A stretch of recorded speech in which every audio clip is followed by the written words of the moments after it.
last video in the orange room, and then we'll be back in the studio as usual. But I'm going to do another White Dwarf look. White Dwarf, there you go, it's my big folder of White Dwarf. So we're going to look at March this time, March 1984 and March 1994, so let's crack on.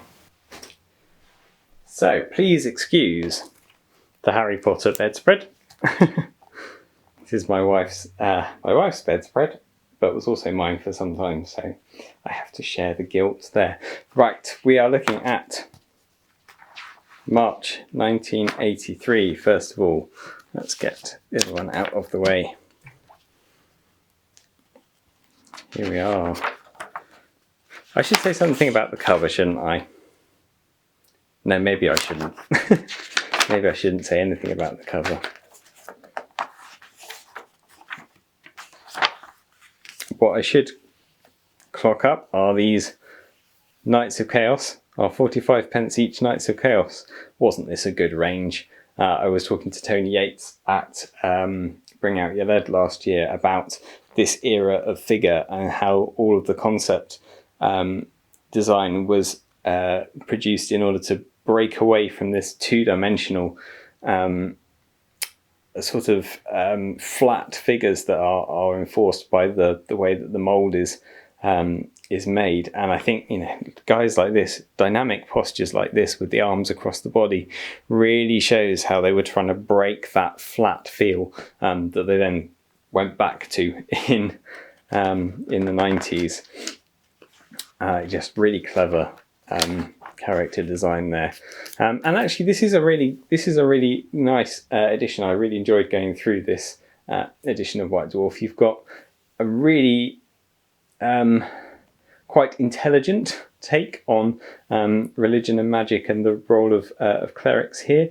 It goes a bit into, you know, the writer, who's Thomas Mullins, his own world and deities and things from this point on. But this early bit is quite an interesting discussion, and it has definitely been taken up since. You can see the way that RPGs have gone. This idea that paladins are not necessarily all awful good. That's obviously been a feature of more recent D&D, but perhaps not discussed so much here. This talks about how a lot of the magic and certainly the clerical roles take very much a Christian perspective rather than a kind of pantheon-based, shall we say, pagan for the sake of it, heathen kind of pantheon of gods. And that's actually quite has some quite interesting insights into the way that that went on to develop. Classic Thread the Barbarian, of course. Richard Halliwell. I'm pretty sure this is a typo. I'm pretty sure this should be Halliwell. Looking at thieves in Warhammer Fantasy Roleplay. It's interesting down here. It says this article is based on rules laid out in the new edition of Warhammer Volume 3, which will soon be available from Citadel Miniatures. I haven't checked that out. What's the Warhammer Volume 3? Is that the second edition Warhammer book that came out with Forces of Fantasy here? This one here. I don't remember a section on thieves, and all of this looks geared towards Warhammer Fantasy Roleplay to me, so I don't know. Was there another version of Warhammer Fantasy Roleplay planned that didn't come out? Then there's this bit of fiction here. It took me a bit of getting into this. This is a piece by Oliver Dickinson. The tense is really odd. It's written in sort of present tense with a narrator who's in part of the action, but is also very clearly not present through all of it. And it took me sort of halfway down the page to think, this reads like something that's sort of being spoken off the hoof rather than something that's written down. And I actually think that this would be much better spoken than read. And it's read to me in the end a bit like somebody telling a tale in a bar, just sort of relating it over a pint and not really worrying about whether their tense slips slightly in places. They're getting into the story. it's not that entertaining a story, but it may form the basis for some interesting ideas for adventures. There are things sort of hidden within here. It doesn't really start, it doesn't really conclude. It sort of, I think this is part of a future. It says first appeared in 2 stories back in White Dwarfs 29 and 30. So we're obviously joining a story that's in progress here, and this is just the latest instalment of it. But it's interesting. There are some fun ideas in there. Here's a RuneQuest cavern crawl, and it says so. This is really interesting, this edition, because we've got the Black Brew of Discund, which is very much a, here's your dungeon map, here's what happens in each room. It's up to the GM to then take the adventurers through it. If we contrast that with this one, and we'll skip past the Travellers here. Look, this is the end of the episode of the Travellers. Is that going to be the last we see of them? No, sadly not. Here's a Ballad of Times Past, and this is an AD&D scenario, but this is so different. This one is basically, it's like it's a story to be read to the characters, and then every now and again there's a little box where they're going to be required to do some action, do something, make a decision, but actually the decisions have pretty much been made for them. I definitely know which of these I prefer, although when I write, I'm thinking of, when I wrote Barrow Ring Burning and other things that I've written in the past, I very much write in this sort of style. But I think, and I hope, that what I write is more background for the games master, and that the characters still have a bit of decision as to what they do. They're not just being railroaded straight through an adventure, because we all know what will happen if adventurers are railroaded through an adventure. They won't. They'll go off in completely different directions. These are both worth a look, by the way. This one is very fun. This is very chaotic, and it has walk-to-pods and dragon snails in it, and it's set in a chaos garden where nature has gone rampant and mutant, and it's very fun. So that's worth a look at. And this one also, although it's a bit sort of railroady, and I really like how it's got these 2 maps, but this one is just a zoomed in bit of this. It's just the central part of that. So why bother replicating it? And it says this map only should be shown to the players. Like, there's details on here that they shouldn't see. There's no details on here that aren't on here. There's really no reason for both of those maps to be in place. This one is coming to the rescue of a dragon, which is quite fun. I think you would want, if you were running it, you'd want to take a bit more control of it and split out the adventure stages, and not perhaps just narrate them through the story for an evening. But it depends on your style, I guess. And this is an interesting article from Fiend Factory. Saga of the Exiles is a series that I read most of, but I couldn't get the 4th book when I was in my early teens, and really enjoyed, and I've been trying to get hold of it recently. I wanted to see if it was available on audiobook, and I couldn't find it on audiobook, but I'm hoping to read it again, maybe over the summer if I can get hold of the copies. But this is AD&D monsters based on the aliens that appeared in Saga of the Exiles, and actually Saga of the Exiles I think would work really nicely as a setting for a D&D campaign. It's basically, if you're unaware of the series, it's people who volunteer or are forced to exile themselves into a prehistoric world, but there are aliens. It's fun. Another very intelligent take here on economics in RuneQuest, thinking about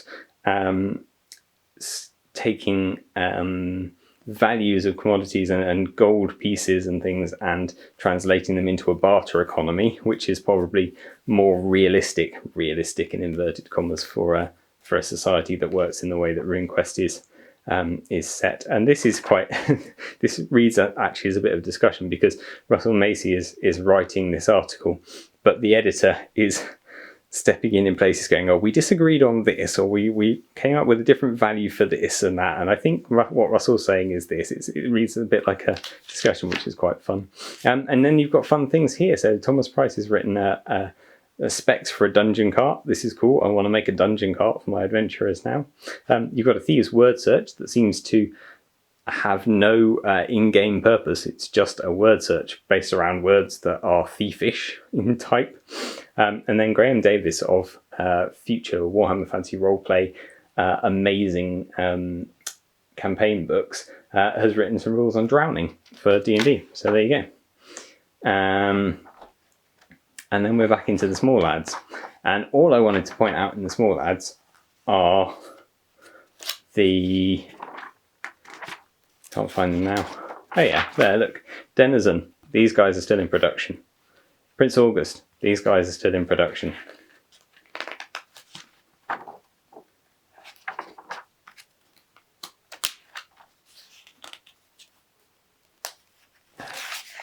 Esdevium, these guys still make games. Okay, not these games, but they're still around. Okay, plenty of these people aren't. Essex, they're still around. The laser burner stuff is still available from alternative armies. All I'm basically trying to say is look how much old stuff there is that really predates stuff that a lot of people would now call old hammer or middle hammer, and is still in production and is therefore much cheaper than buying stuff on eBay. So keep that in mind. Right, let's have a look at 1994 now, and this is undeniably one of the greatest covers in history. I will not hear anything said against it. This is wonderful Eldar range, which have only been replaced fairly recently by Games Workshop. In fact, I'm going to go to the back right now and we're going to marvel over the Eldar that was released way back here. Look at these aspect warriors. Just look at the gloriousness. And these guardians with the separate sprues with the chainsaws and things. It didn't get any better than this, guys. There's a reason these aspect warriors have stayed in production for such a long time.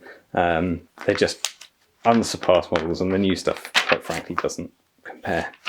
Okay, let's skip through 40k stuff. We know I'm not a big 40k fan, despite having just raved about the Eldar. Skarsnik, Warlord of the Eight Peaks. Everyone knows this guy, right? Skarsnik and Gobbler. Iconic goblins of the era, painted in bright red. Of course. Of course. More Black Orcs and Hobgoblins. Chaos Armies in Space Marine. Space Marine.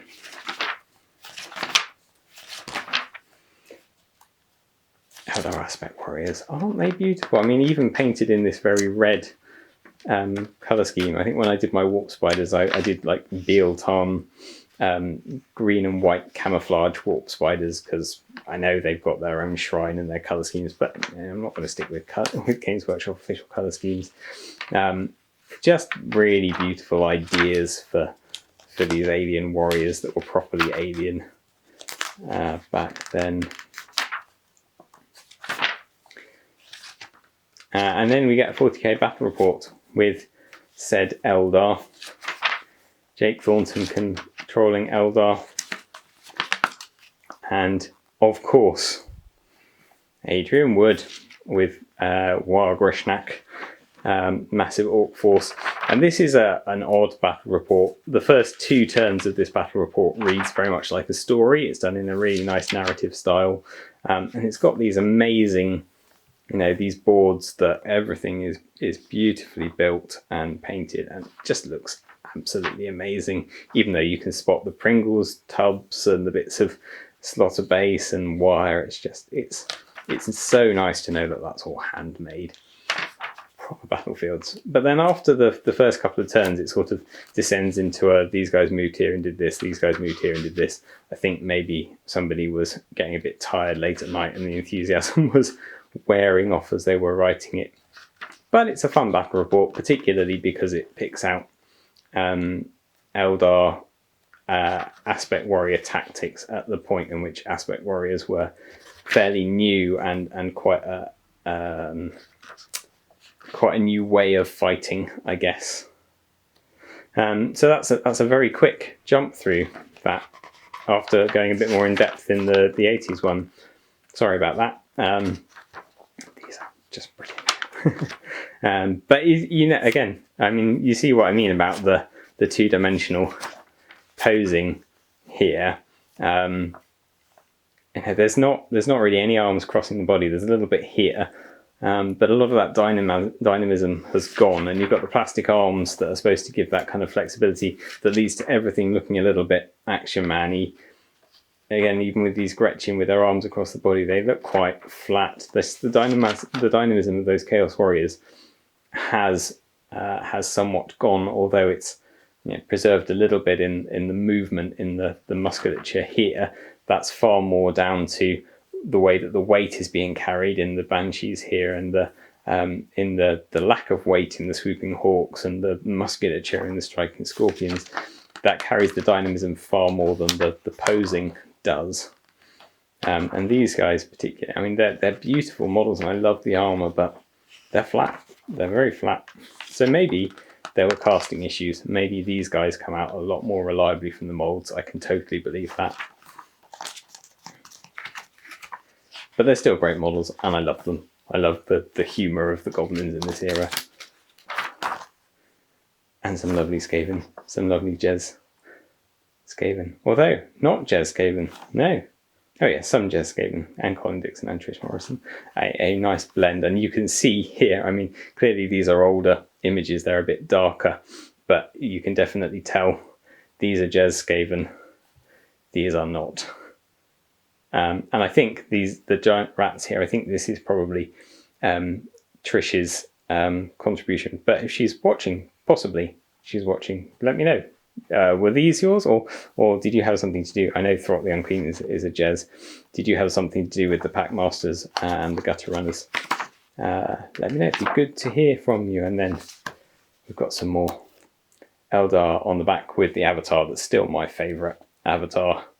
I like the small one, but he's just a bit small, and the new ones are ridiculous. So this is the optimum era of Avatar.